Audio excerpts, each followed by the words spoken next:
तो दोस्तों एक बार फिर से स्वागत है आप सभी का आपके अपने favourite English learning channel scholar English पर।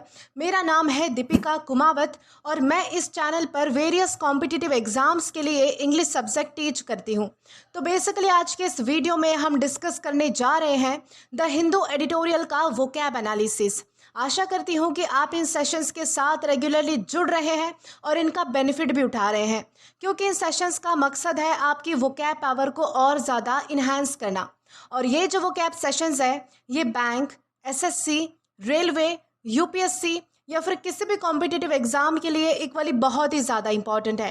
तो चलिए और ज़्यादा देर ना करते हुए बढ़ते हैं हमारे वोकैब शो की ओर और जानेंगे कि आज का हमारा सबसे पहला वर्ड कौन सा होता है।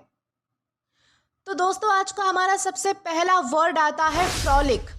दोस्तों फ्रॉलिक का मतलब होता है मस्ती, उछल कूद या फिर खेल कूद जिसे हम कहते हैं। यानी कि फ्रॉलिक का मतलब होता है मस्ती करना, खुशी से खेलना, इंजॉय करना, स्पेशली एनर्जेटिक वे में, यानी कि बहुत ही उत्साह के साथ। दोस्तों इसमें एक तरीके से केयर फ्री या फिर प्लेफुल बिहेवियर का आइडिया होता है, यानी कि बेफिक्र होकर खेलना या फिर बहुत ज़्यादा एनर्जेटिक वे में इंजॉय करना, यानी कि जैसे बिना टेंशन के फन करना बेसिकली। यानी कि सिंपल वर्ड्स में फ्रॉलिक का मतलब होता है मस्ती करना, खेलना या फिर इंजॉय करना। उसी तरीके से हमारे पास कुछ और भी डेली लाइफ के एग्जाम्पल्स है, जैसे कि हम कह सकते हैं चिल्ड्रन फ्रॉलिक्ड इन द पार्क, मतलब कि बच्चे पार्क में खुशी से खेल रहे थे या फिर इंजॉय कर रहे थे, मस्ती कर रहे थे। या फिर हम कहेंगे दे फ्रॉलिक्ड ऑन द बीच, मतलब कि वो बीच पर मस्ती कर रहे थे या फिर इंजॉय कर रहे थे। या फिर हम कह सकते हैं the puppy frolicked around the house, मतलब कि पपी इधर उधर खेलते हुए घर के पास इंजॉय कर रहा था। यानी कि इस तरीके से आपको ध्यान रखना है। ओवरऑल मीनिंग के लिए मैं आपको बता दूं कि फ्रॉलिक का मतलब होता है एनर्जी के साथ मस्ती और इंजॉयमेंट करना, बहुत ज़्यादा, मतलब कि खेलना, मस्ती करना, इंजॉय करना, तो उसे हम फ्रॉलिक कहते हैं। और ये भी ध्यान रखना है कि हमारे पास पार्ट्स ऑफ स्पीच में नाउन है।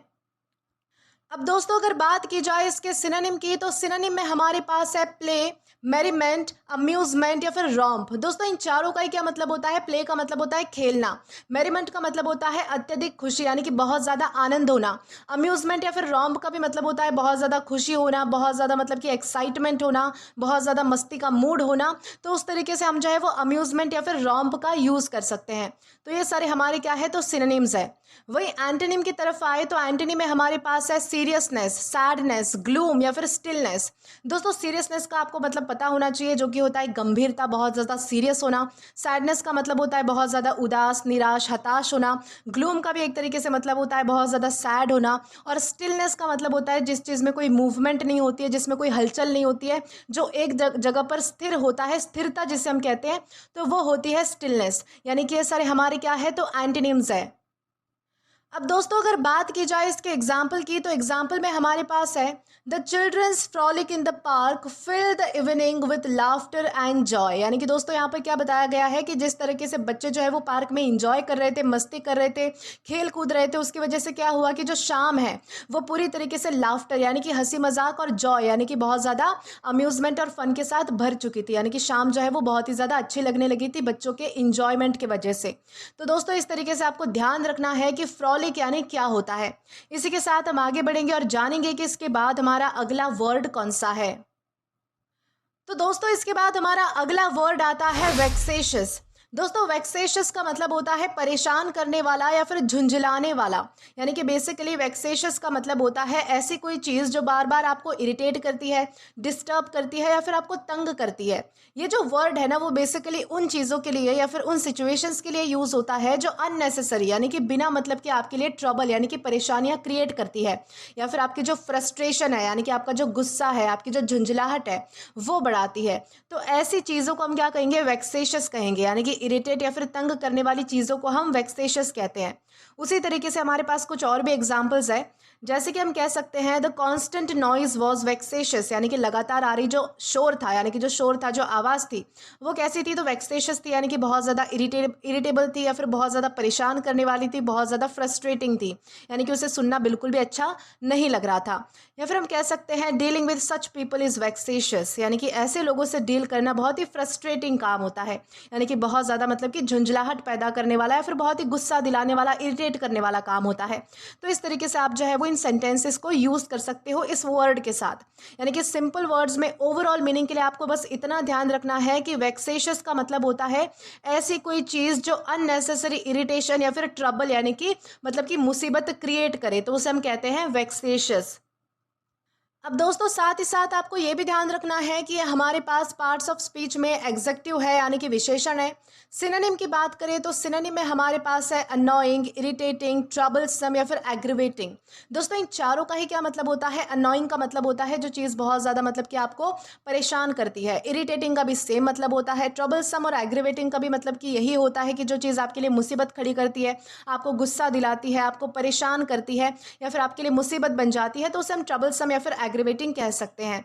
तो ये सारे हमारे क्या है? तो सिनोनिम्स है। एंटोनिम की तरफ आए तो एंटोनिम में हमारे पास है प्लीजिंग, कंफर्टिंग, डिलाइटफुल या फिर एग्रीएबल। प्लीजिंग का मतलब होता है जो चीज़ आपके लिए सहज होती है, जो चीज़ आप जिसके साथ आप कंफर्टेबल होते हो। कंफर्टिंग का भी यही मतलब होता है। डिलाइटफुल का मतलब होता है जो चीज़ आपको खुशी देती है, जिस चीज़ से आपको मतलब कि अच्छा लगता है, अच्छा फील होता है, तो वो डिलाइटफुल होती है। एग्रीएबल का भी यही मतलब होता है जिस चीज़ को आप एक्सेप्ट कर सकते हो, जिस चीज़ को आप स्वीकार कर सकते हो, जी जो चीज़ आपके लिए मतलब कि इरिटेशन पैदा करने वाली नहीं है, तो ऐसी चीज़ों को हम एग्रीएबल कहते हैं। तो ये सारे हमारे क्या है? तो एंटोनिम्स है। अब दोस्तों अगर बात की जाए इसके एग्जाम्पल की, तो एग्जाम्पल में हमारे पास है the vexatious noise from the construction site disturbed everyone in the neighbourhood. यानी कि यहाँ पर क्या बताया गया है कि जो कंस्ट्रक्शन साइट है वहाँ से जो है वो मतलब कि वेक्सेशियस नॉइस आ रही थी, यानी कि एक परेशान करने वाली, डिस्टर्ब करने वाली, इरिटेट करने वाली नॉइस आ रही थी, जिसने क्या किया था कि पड़ोस में जो है वो मतलब कि नेबरहुड में सबको जो है वो डिस्टर्ब करके रखा था। तो इस तरीके से आपको समझना है कि वेक्सेशियस यानी क्या होता है और किस तरीके से हम इसका यूज़ कर सकते हैं। दोस्तों इसी के साथ हम आगे बढ़ेंगे हमारे अगले वर्ड की ओर। तो दोस्तों इसके बाद हमारा अगला वर्ड आता है प्रोक्योर। दोस्तों प्रोक्योर का मतलब होता है प्राप्त करना, किसी चीज़ को हासिल करना। यानी कि प्रोक्योर का मतलब होता है किसी चीज़ को एफर्ट लगाकर, यानी कि बहुत ही मेहनत से हासिल करना या फिर अरेंज करना। ये जो वर्ड है ना वो सिंपली किसी चीज़ को लाने वाला सेंस नहीं देता है कि बस ऐसे आपने उठा लिया कोई चीज़ और आप ले आए, नहीं। बल्कि थोड़ी मेहनत करके, थोड़ी प्लानिंग करके, थोड़ा मतलब कि छानबीन करके, रिसर्च करके, सोर्सेज ढूंढ कर जब आप कोई चीज़ बहुत ही मेहनत और लगन से पाने की कोशिश करते हो, उसे हासिल करने की कोशिश करते हो, तो उससे हम जो है वो मतलब कि प्रोक्योर कहते हैं। यानी कि सिंपल वर्ड्स में प्रोक्योर का मतलब होता है मेहनत से कोई चीज़ लाना या फिर किसी चीज़ को अरेंज करना अपने लिए। उसी तरीके से हमारे पास कुछ और भी एग्जांपल्स है, जैसे कि हम कह सकते हैं he procured the documents for the job. यानी कि उसने बहुत ही एफर्ट लगा के, यानी कि बहुत ही मेहनत करके जो ज़रूरी डॉक्यूमेंट्स थे जो उसे चाहिए थे वो उसने अरेंज कर लिए, यानी कि अपने लिए ला लिए। या फिर हम कह सकते हैं the team procured all the materials. यानी कि जो टीम है उसने सारा सामान, सारे मटेरियल्स, जो भी उनकी ज़रूरत की चीज़ें थी वो सब कुछ उन्होंने अरेंज कर लिया। यानी कि सिंपल वर्ड्स में ओवरऑल मीनिंग के लिए आपको इतना ध्यान रखना है कि प्रोक्योर का मतलब होता है एफर्ट से, यानी कि मेहनत से किसी चीज़ को हासिल या फिर अरेंज करना, तो उसे हम कहते हैं प्रोक्योर। और ये भी ध्यान रखना है कि हमारे पास पार्ट्स ऑफ स्पीच में वर्ब है, यानी कि क्रिया है। अब दोस्तों अगर बात की जाए इसके सिनोनिम की, तो सिनोनिम में हमारे पास है ऑब्टेन, एक्वायर, सिक्योर या फिर गेन। दोस्तों ऑब्टेन का मतलब होता है पाना, एक्वायर का भी मतलब होता है हासिल करना, पा लेना, प्राप्त करना। सिक्योर का मतलब होता है अपने लिए कोई चीज़ सुरक्षित कर लेना, यानी कि बेसिकली अपने लिए कोई चीज़ मतलब कि पा लेना, उसे संभाल कर रखना। गेन का भी मतलब होता है हासिल करना या फिर पाना। वही एंटोनी में हमारे पास है लूज, फॉरफिट, सरेंडर या फिर रेलिंक्विश। दोस्तों लूज का मतलब होता है खो देना, फॉरफिट का मतलब होता है किसी चीज़ पर मतलब कि एक तरीके से अतिक्रमण आ जाना या फिर कब्जा हो जाना किसी चीज़ पर, कोई चीज़ हड़प ली जाना, तो उसे हम फॉरफिट कहते हैं। सरेंडर का मतलब होता है खुद ही किसी चीज़ को मतलब कि समर्पित कर देना, त्याग देना। बेसिकली त्याग देने वाला सेंस रेलिंक्विश में भी है, यानी कि किसी चीज़ को त्यागना, छोड़ना, यानी कि अवॉइड करना। तो ये सारी चीज़ें हमारे क्या है? तो एंटोनिम्स में यूज़ हुई है। तो एंटोनिम्स भी आपको ध्यान रखने हैं। अब अगर बात की जाए इसके एग्जाम्पल की, तो एग्जाम्पल में हमारे पास है she manage to procure the rare book for her research project. यानी कि उसने जो है वो मतलब कि कैसे जैसे मैनेज किया कि वो अपने लिए जो है वो मतलब कि बहुत ही एक रेयर बुक थी जो अपने रिसर्च प्रोजेक्ट के लिए वो हासिल कर सके, पा सके, और उसने वो बुक जो है वो मतलब कि पा ली, मैनेज किया उसने। तो इस तरीके से आपको ध्यान रखना है कि प्रोक्योर यानी क्या होता है और किस तरीके से आप इसका यूज़ कर सकते हैं। दोस्तों इसी के साथ हम आगे बढ़ेंगे हमारे अगले वर्ड की ओर। तो दोस्तों इसके बाद हमारा अगला वर्ड आता है ओवरड्यू। दोस्तों ओवरड्यू का मतलब होता है देर से होने वाला। दोस्तों बहुत ही कॉमन और सिंपल वर्ड है। ओवरड्यू हम बहुत बार यूज़ भी करते हैं हमारे डेली लाइफ कॉन्वर्जेशन में, लेकिन इसे और भी अच्छे से समझ लेंगे। ओवरड्यू का मतलब होता है जो जो चीज़ अपने टाइम पर नहीं हुई है और अब वो लेट हो चुकी है, तो उसे हम ओवरड्यू कहते हैं। मतलब कि उसका जो टाइम है वो ड्यू हो चुका है, क्रॉस हो चुका है, निकल चुका है, और अब वो मतलब कि कंप्लीट या फिर पे नहीं है। यानी कि पूरी तरीके से एक सर्कल में जिसे उसे कंप्लीट होना चाहिए था, या फिर कोई चीज़ अगर पे करने के मामले में भी हम अगर ओवरड्यू यूज़ करते हैं, तो अगर हमें कोई चीज़ टाइम पर पे करनी होती है, तो अगर वो भी टाइम हमारा निकल जाता है तो उसके लिए भी हम ओवरड्यू यूज़ करते हैं। यानी कि ओवरड्यू का मतलब होता है लेट हो चुका या फिर टाइम से बाहर। उसी तरीके से हम कुछ मतलब कि एग्जाम्पल्स भी देखेंगे। जैसे कि हम कह सकते हैं द पेमेंट इज़ ओवरड्यू, मतलब कि पेमेंट का टाइम निकल चुका है और अभी तक पेमेंट पे नहीं हुआ है। या फिर हम कहेंगे the library book is overdue, मतलब कि बुक रिटर्न करने का टाइम क्रॉस हो चुका है। या फिर हम कह सकते हैं he got find for overdue fees, मतलब कि लेट होने की वजह से उसने जो है वो टाइम पर फीस नहीं भरी। यानी कि जितना उनको टाइम दिया गया था फीस भरने के लिए, उस टाइम के दौरान उसने फीस नहीं भरी, इसलिए उसको जो है वो मतलब कि थोड़ा सा फाइन भरना पड़ा लेट होने की वजह से। यानी कि सिंपल वर्ड्स में ओवरड्यू का मतलब होता है जो टाइम पर ना हो और अब लेट हो चुका हो, तो ऐसी चीज़ों को हम ओवरड्यू कहते हैं। और ये भी ध्यान रखना है कि हमारे पास पार्ट्स ऑफ स्पीच में एग्जेक्टिव है, यानी कि विशेषण है। अब दोस्तों अगर बात की जाए इसके सिनोनिम की, तो सिनोनिम में हमारे पास है डिलेड, लेट, आउटस्टैंडिंग या फिर अनपेड। दोस्तों इन चारों का ही मतलब होता है कोई चीज़ देर हो जाना, किसी चीज़ में देर हो जाना, लेट हो जाना, टाइम हो जाना, या फिर कोई चीज़ जो है वो अनपेड रह जाना। मतलब कि कोई चीज़ जो आपने मतलब कि कोई फीस हो सकती है, कोई पेमेंट हो सकता है जो आपने भरा नहीं है, तो वो मतलब कि उसका टाइम निकल चुका है। तो उन सारे सेंसेस में हम जो है वो मतलब कि डिलेड, लेट, आउटस्टैंडिंग, अनपेड, इन सारे वर्ड्स का यूज़ कर सकते हैं। वही एंटनी में हमारे पास है टाइमली, प्रॉम्प्ट, अर्ली, पंक्चुअल।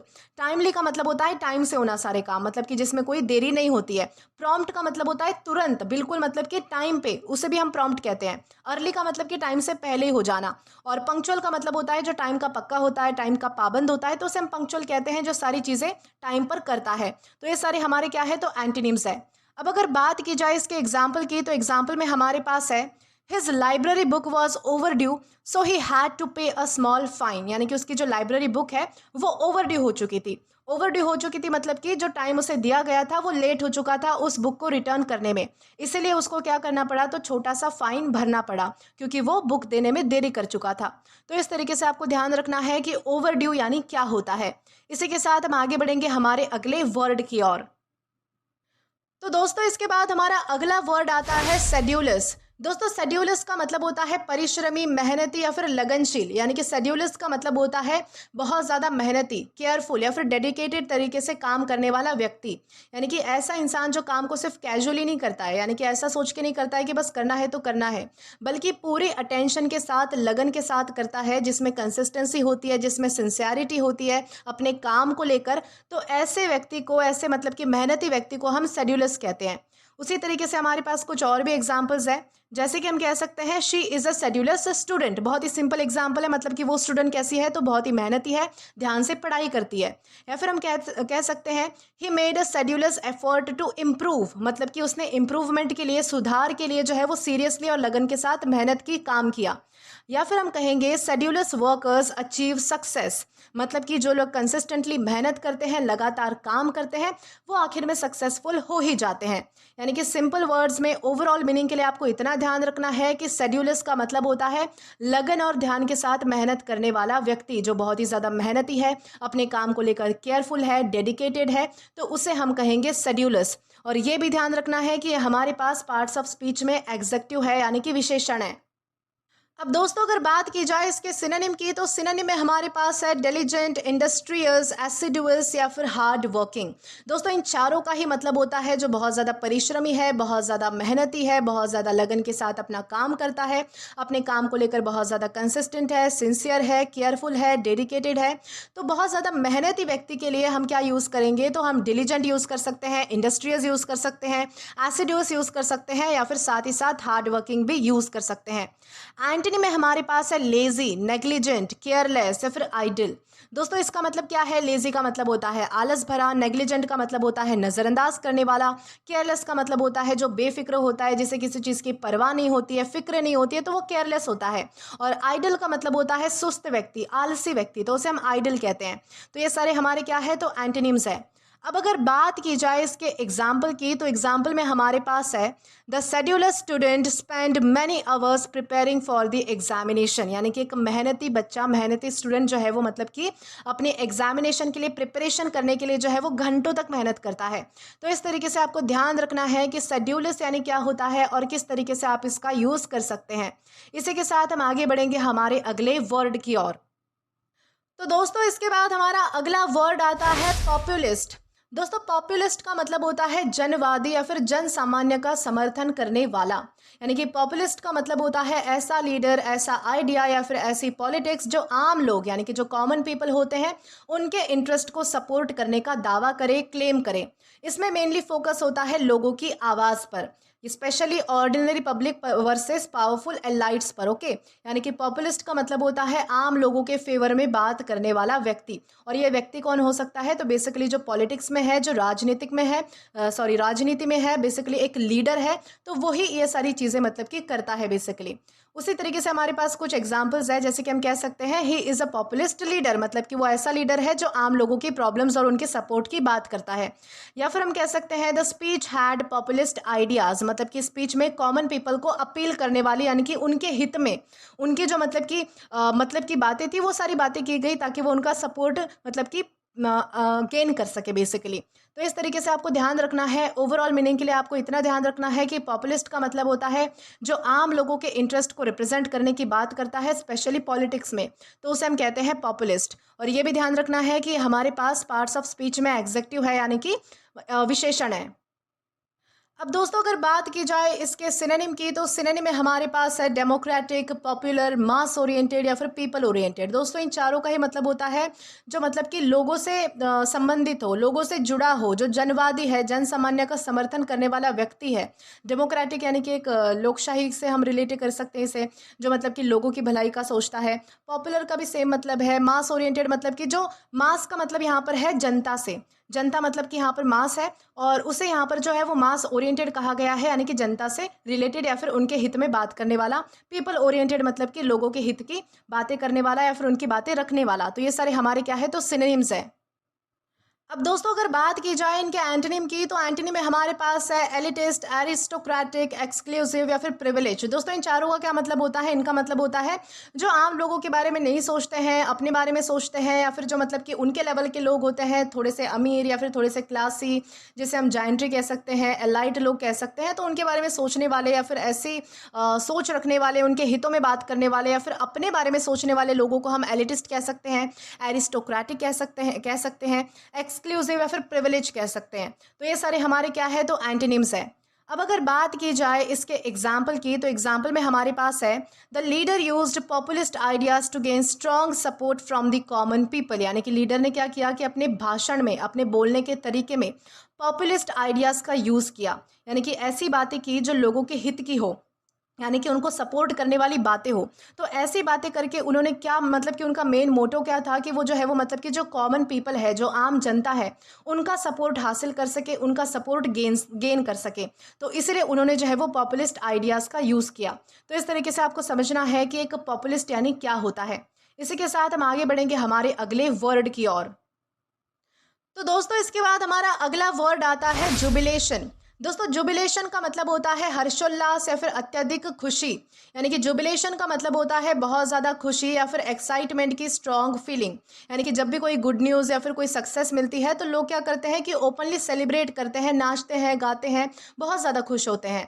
तो दोस्तों ये जो जुबिलेशन वर्ड है ये नॉर्मल हैप्पीनेस से ज़्यादा पावरफुल होती है, यानी कि उस चीज़ को रिप्रेजेंट करने के लिए ये वर्ड यूज़ होता है। यानी कि जुबिलेशन का मतलब होता है बहुत ज़्यादा खुशी या फिर सेलिब्रेशन। उसी तरीके से हमारे पास कुछ और भी एग्जांपल्स है, जैसे कि हम कह सकते हैं there was a jubilation after the team won, मतलब कि टीम के जीतने के बाद लोग बहुत ही खुश होकर सेलिब्रेट कर रहे थे। या फिर हम कह सकते हैं शी शाउटेड इन जुबिलेशन, मतलब कि वो इतनी खुश थी कि वो एक्साइटमेंट में चिल्ला पड़ी। या फिर हम कह सकते हैं the festival was full of jubilation, मतलब कि फेस्टिवल में हर जगह खुशी और सेलिब्रेशन था। यानी कि सिंपल वर्ड्स में ओवरऑल मीनिंग के लिए आपको इतना ध्यान रखना है कि जुबिलेशन का मतलब होता है एक्सट्रीम हैप्पीनेस जो ओपनली हम एक्सप्रेस करते हैं, जिसे हम सेलिब्रेट करते हैं सबके सामने खुलकर, मतलब कि हम बहुत ज़्यादा इंजॉय करते हैं, बहुत ज़्यादा खुश होते हैं, तो उसे हम जुबिलेशन कहते हैं। और ये भी ध्यान रखना है कि हमारे पास पार्ट्स ऑफ स्पीच में नाउन है। दोस्तों अब अगर बात की जाए इसके सिनोनिम की, तो सिनोनिम में हमारे पास है जॉय, एक्सल्टेशन, एलेशन या फिर रिजॉइसिंग। दोस्तों इन चारों का ही मतलब होता है बहुत ज़्यादा खुशी होना, अत्यधिक बहुत ज़्यादा खुशी होना, बहुत ज़्यादा हैप्पीनेस होना, इंजॉय करना, सेलिब्रेट करना, बहुत ज़्यादा मतलब कि हैप्पी होना, तो उसे हम कह सकते हैं जॉय, एक्सल्टेशन, एलेशन या फिर रिजॉइसिंग। वही एंटनी में हमारे पास है सॉरो, ग्रीफ, मिजरी या फिर डिस्पेयर, यानी कि बहुत ज़्यादा नाराज़ होना, हताश होना, निराश होना, डिसअपॉइंट होना, एक तरीके से दुख होना, एक तरीके से विलाप होना। तो इस तरीके से हम जो है वो ये सारे वर्ड्स दुख के सेंस में यूज़ करते हैं, जो कि है sorrow, grief, misery and despair. अब अगर बात की जाए इसके एग्जाम्पल की, तो एग्जाम्पल में हमारे पास है the team celebrated there victory with great jubilation. मतलब कि टीम ने क्या किया कि अपनी जीत को बहुत ही ज़्यादा मतलब कि खुशी के साथ, जुबिलेशन के साथ सेलिब्रेट किया। तो इस तरीके से आपको ध्यान रखना है कि जुबिलेशन यानी क्या होता है और किस तरीके से हम इसका अलग अलग सेंटेंसेस में यूज़ कर सकते हैं। दोस्तों इसी के साथ हम आगे बढ़ेंगे हमारे अगले वर्ड की ओर। तो दोस्तों इसके बाद हमारा अगला वर्ड आता है सकम्ब। दोस्तों सकम का मतलब होता है हार मान लेना या फिर झुक जाना। यानी कि सकम का मतलब होता है किसी प्रेशर, प्रॉब्लम, टेम्पटेशन यानी कि लालच या फिर इलनेस यानी कि बीमारी के सामने हार मान लेना। मतलब आप फाइट नहीं कर पाते हो और उसके कंट्रोल में आ जाते हो, तो वही होता है सकम, यानी कि हार मान लेना या फिर कंट्रोल में आ जाना। उसी तरीके से हमारे पास कुछ और भी एग्जाम्पल्स है, जैसे कि हम कह सकते हैं ही सकम टू प्रेशर। मतलब कि वो प्रेशर के सामने हार गया, यानी कि जब उस पर दबाव पड़ा तो वो उसका सामना नहीं कर पाया और उसके सामने उसने हार मान ली। या फिर हम कह सकते हैं शी सकम्ड टू टेम्पटेशन। मतलब कि वो टेम्पटेशन यानी कि लालच को रेजिस्ट नहीं कर पाई और लालच के बहकावे में आ गई और उसके सामने उसने हार मान ली। या फिर हम कह सकते हैं ही सकम टू इलनेस। मतलब कि वो बीमारी से हार गया, यानी कि रिकवर नहीं कर पाया। यानी कि सिंपल वर्ड्स में सकम का मतलब होता है प्रेशर या फिर सिचुएशन के सामने गिव अप कर देना, हार मान लेना या फिर अपने घुटने टेक देना, तो उसे हम कह सकते हैं सकम। और ये भी ध्यान रखना है कि हमारे पास पार्ट्स ऑफ स्पीच में वर्ब है, यानी कि क्रिया है। अब दोस्तों अगर बात की जाए इसके सिनोनिम की, तो सिनोनिम में हमारे पास है यील्ड, सबमिट, सरेंडर या फिर रिलेंट। दोस्तों इन चारों का ही मतलब होता है हार मान लेना, गिव अप कर देना, झुक जाना, अपने आप को जो है वो मतलब कि समर्पित कर देना एक तरीके से, मतलब कि सरेंडर कर देना, जो वाला मतलब कि सेंस है उस तरीके से। तो ये सारे हमारे क्या है, तो सिनोनिम्स है। अब एंटनी में हमारे पास है रेजिस्ट, अपोज, विथ स्टैंड या फिर डिफाई, यानी कि किसी चीज़ का सामना करना, उसके खिलाफ खड़े होना, उसका मतलब कि उसको अपोज करना, उसके खिलाफ जाना, उसका सामना करना, उसे फेस करना, उसे कन्फ्रंट करना। तो उस तरीके से हम जो है वो रेजिस्ट, अपोज, विथ स्टैंड या फिर डिफाई का यूज़ कर सकते हैं, जो कि हमारे क्या है, तो सारे एंटोनिम्स है। दोस्तों अब अगर बात की जाए इसके एग्जाम्पल की, तो एग्जाम्पल में हमारे पास है he refuse to succumb to pressure and continued working toward his goal. यानी कि उसने जो है वो प्रेशर के सामने मतलब कि झुकने से मना कर दिया, यानी कि उसने ठान लिया था कि वो कितना भी मतलब कि दबाव में आ जाए, कितना ही मतलब कि उसके ऊपर प्रेशर आए, कुछ भी चाहे सिचुएशन हो, वो बिल्कुल हार नहीं मानेगा और अपने गोल को अचीव करने के लिए कंटिन्यू वर्क करेगा, यानी कि कंटिन्यू काम करेगा, मेहनत करेगा। तो इस तरीके से आपको ध्यान रखना है कि सकम यानी क्या होता है और किस तरीके से हम इसका अलग अलग सेंटेंसेस में यूज़ कर सकते हैं। दोस्तों इसी के साथ हम आगे बढ़ेंगे हमारे अगले वर्ड की ओर। अब दोस्तों अगर इसके बाद अगर हमारा वर्ड देखें, तो वो है अनॉमलस। दोस्तों अनॉमलस का मतलब होता है असामान्य, विचित्र या फिर नियम से अलग, यानी कि ऐसे कोई चीज़ जो थोड़ी सी अजीब हो, थोड़ी सी स्ट्रेंज हो। मतलब कि अनॉमलस का मतलब होता है ऐसा जो नॉर्मल पैटर्न से थोड़ा अलग हो या फिर अनयूजुअल हो। मतलब कि जो एक्सपेक्टेड या फिर यूजुअल चीज़ें होती हैं उनसे मैच ना करे, यानी कि हमारी उम्मीदों से मैच ना करे, जो कि थोड़ा स्ट्रेंज होता है, थोड़ा डिफरेंट लगता है, थोड़ा अजीब होता है, तो ऐसी चीज़ों को हम अनॉमलस कहते हैं। यानी कि अनॉमलस का मतलब होता है यूजुअल या फिर नॉर्मल से अलग। उसी तरीके से हमारे पास कुछ और भी एग्जांपल्स हैं, जैसे कि हम कह सकते हैं द रिजल्ट वाज अनॉमलस। मतलब कि जो रिजल्ट है वो एक्सपेक्टेड जैसा नहीं था, जैसे हमने उम्मीद की थी वैसा हमारा रिजल्ट नहीं आया, बल्कि थोड़ा अनयूजुअल था, थोड़ा अजीब था। या फिर हम कह सकते हैं एन अनॉमलस बिहेवियर, यानी कि ऐसा बिहेवियर जो नॉर्मल से थोड़ा अलग है, नॉर्मल से थोड़ा अजीब है। या फिर हम कहेंगे दिस डेटा पॉइंट इज अनॉमलस। मतलब कि ये जो डेटा है वो बाकी सभी से डिफरेंट है, बाकी सभी से अलग है, थोड़ा सा अनयूजुअल या फिर स्ट्रेंज है। यानी कि सिंपल वर्ड्स में ओवरऑल मीनिंग के लिए आपको इतना ध्यान रखना है कि अनॉमलस का मतलब होता है जो नॉर्मल पैटर्न से मैच ना करे, जो थोड़ा अजीब हो, अनयूजुअल हो, तो उसे हम कहते हैं अनॉमलस। और ये भी ध्यान रखना है कि हमारे पास पार्ट्स ऑफ स्पीच में एग्जेक्टिव है, यानी कि विशेषण है। अब दोस्तों अगर बात की जाए इसके सिनोनिम की, तो सिनोनिम में हमारे पास है अबनॉर्मल, इरेगुलर, अनयूजुअल या फिर अटिपिकल। अब नॉर्मल का मतलब होता है जो नॉर्मल नहीं है, इरेगुलर का मतलब है जो रेगुलर नहीं है, जो हमेशा मतलब कि हम जैसा देखते आए हैं वैसा नहीं है, थोड़ा अजीब है। अनयूजुअल का मतलब है जो सामान्य नहीं है, नॉर्मल नहीं है। या फिर अटिपिकल का मतलब है जो टिपिकल या फिर नॉर्मल नहीं है, या फिर जो सामान्य नहीं है, थोड़ा अजीब है, थोड़ा स्ट्रेंज है, तो उसे हम कह सकते हैं अबनॉर्मल, इरेगुलर, अनयूजुअल या फिर अटिपिकल। एंटनी में हमारे पास है नॉर्मल, रेगुलर, यूजुअल या फिर टिपिकल। इन्हीं सारी चीज़ों का उल्टा कर दीजिए कि जो चीज़ें नॉर्मल है, रेगुलर है, यूजुअल है, टिपिकल है, जिसमें कोई अजीब बात नहीं है, तो ये सारी चीज़ें हमारे क्या है, तो एंटोनिम्स ये हमारे सारे वर्ड्स हैं। अब अगर बात की जाए इसके एग्जाम्पल की, तो एग्जाम्पल में हमारे पास है the scientist noticed an anomalous result in the experiment, यानी कि साइंटिस्ट ने जो है वो अपने एक्सपेरिमेंट में बहुत ही अजीब सा रिजल्ट नोटिस किया जो इससे पहले कभी भी नहीं हुआ था। यानी कि इस बार हमारे साइंटिस्ट ने क्या नोटिस किया, तो थोड़ा अजीब सा, थोड़ा अनयूजुअल, जो हमेशा मतलब कि जिसकी उम्मीद नहीं होती है, ऐसा रिजल्ट उन्होंने देखा। तो इस तरीके से आप जो है वो अनॉमलस इस वर्ड का यूज़ कर सकते हैं। दोस्तों इसी के साथ हम आगे बढ़ेंगे आज के हमारे लास्ट वर्ड की ओर और जानेंगे कि वो वर्ड हमारा कौन सा होता है। तो दोस्तों इसके बाद आज का हमारा लास्ट वर्ड आता है लेग्जिटी। दोस्तों लेग्जिटी का मतलब होता है ढीलापन या फिर लापरवाही। यानी कि लेग्जिटी का मतलब होता है रूल्स, डिसिप्लिन या फिर एफर्ट में ढीलापन या फिर लूजनेस जिसे हम कह सकते हैं। यानी कि जब कोई इंसान या फिर सिस्टम स्ट्रिक्ट ना हो, ध्यान ना दे या फिर केयरलेस हो जाए, उसे हम लेग्जिटी कहते हैं। और उसी तरीके से हमारे पास कुछ और भी एग्जाम्पल्स है। तो हम कह सकते हैं लेग्जिटी इन रूल्स कॉज्ड प्रॉब्लम्स, मतलब कि रूल्स में ढीलेपन की वजह से, यानी कि प्रॉपर ध्यान न देने की वजह से, लापरवाही बरतने की वजह से क्या हो सकता है कि प्रॉब्लम हो सकती है।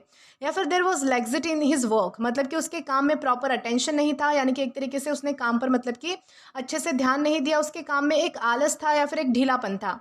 या फिर हम कह सकते हैं लेग्जिटी इन डिसिप्लिन अफेक्ट्स रिजल्ट, मतलब कि डिसिप्लिन में ढीलेपन से रिजल्ट खराब हो जाते हैं, यानी कि जो परिणाम है वो खराब निकल सकता है। यानी कि सिंपल वर्ड्स में ओवरऑल मीनिंग के लिए आपको इतना ध्यान रखना है कि लेग्जिटी का मतलब होता है डिसिप्लिन या फिर रूल्स में ढीलापन या फिर केयरलेसनेस या फिर ढीलापन या फिर लैक ऑफ स्ट्रिक्टनेस, तो उसे हम कहते हैं लेग्जिटी।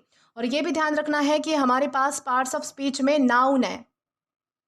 अब दोस्तों अगर बात की जाए इसके सिनोनिम की, तो सिनोनिम में हमारे पास है केयरलेसनेस, नेग्लिजेंस, स्लैकनेस या फिर लूजनेस। दोस्तों इन चारों का क्या मतलब होता है? केयरलेसनेस का मतलब होता है लापरवाही या फिर ध्यान न देना। नेग्लिजेंस का भी मतलब होता है एक तरीके से नज़रअंदाज करना, ध्यान न देना। स्लैकनेस या फिर लूजनेस का मतलब होता है एक तरीके से ढीलापन, यानी कि आलस जिसे हम कह सकते हैं। तो ये सारे हमारे क्या है, तो सिनोनिम्स है। वही एंटोनी में हमारे पास है स्ट्रिक्टनेस, केयरफुलनेस, डिसिप्लिन या फिर रिगर। दोस्तों इन चारों का मतलब होता है कि किसी काम में बहुत ही सावधानी बरतना, बहुत ही ध्यान देना, बहुत ही मतलब कि लगन के साथ काम करना। डिसिप्लिन एक तरीके से शिष्टाचार होना, बहुत ही ध्यान से लगन से काम करना, तो उसे हम स्ट्रिक्टनेस कह सकते हैं, केयरफुलनेस कह सकते हैं, डिसिप्लिन कह सकते हैं या फिर रिगर भी कह सकते हैं। अब अगर बात की जाए इसके एग्जाम्पल की, तो एग्जाम्पल में हमारे पास है the manager warned the staff that laxity in the following safety rules could lead to accidents. यानी कि मैनेजर ने क्या किया था, तो स्टाफ को जो है वो पहले से ही वार्निंग यानी कि चेतावनी दे दी थी कि इस फॉलोइंग यानी कि इस काम में अगर आपने सेफ्टी नहीं बरती अच्छे से, यानी कि सेफ्टी का ध्यान नहीं रखा, तो आपके साथ कोई भी एक्सीडेंट हो सकते हैं। यानी कि अगर इस काम में आपने ढीलापन मतलब कि थोड़ा सा भी ढीलापन रखा या फिर थोड़ा सा भी डिसिप्लिन नहीं रहने दिया या फिर सीरियसनेस की कमी हो गई, तो इस काम में क्या हो सकता है, तो आपको एक्सीडेंट फेस करने पड़ सकते हैं। तो इस तरीके से आपको समझना है कि लेग्जिटी यानी क्या होता है और किस तरीके से हम इसका अलग अलग सेंटेंसेस में यूज़ कर सकते हैं। तो दोस्तों आज के लिए बस इतना ही। आज की इस क्लास का पीडीएफ आप हमारे टेलीग्राम चैनल के थ्रू एक्सेस कर सकते हैं। और अगर आपने अभी तक हमारा टेलीग्राम चैनल ज्वाइन नहीं किया है, तो अभी आपको जो स्क्रीन पर आपको क्यूआर कोड दिख रहा है, तो वहाँ से आप जो है वो डायरेक्टली स्कैन करके हमारा टेलीग्राम चैनल ज्वाइन कर सकते हैं, ताकि आप कभी भी किसी भी नए आने वाले वीडियोज़ को लेकर कोई भी अपडेट्स को मिस ना करें। और दोस्तों अगर आपको आज का ये वीडियो पसंद आया है या फिर हेल्पफुल लगा है, तो do like this video, subscribe the channel and share as much as you can. और अगर आपने इससे पहले वाले वीडियोस नहीं देखे हैं, तो यहाँ पर मैंने एक प्लेलिस्ट प्रोवाइड कर दी है, जहाँ पर आप क्लिक करके वो सभी पहले वाले वीडियोस भी देख सकते हैं और एक्सप्लोर कर सकते हैं। Till then keep learning. Thank you.